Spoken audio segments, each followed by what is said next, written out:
Hello, my name is Rafinal Haryokusumo Taloputra. I am a computer science student at University of Indonesia.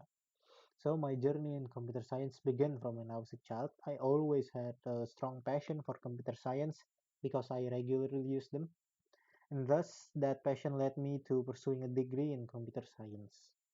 Throughout my studies there, I have been actively involved in various projects and volunteering activities, which have given me the hands-on experience of teamwork, software engineering, and many other things.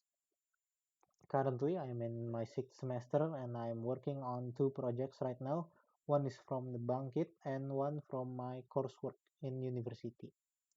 And so, looking ahead, I am eager to specialize in cloud computing and software engineering, and I also aim to be a lead to aim for a leadership role where I can guide and inspire others in the tech industry.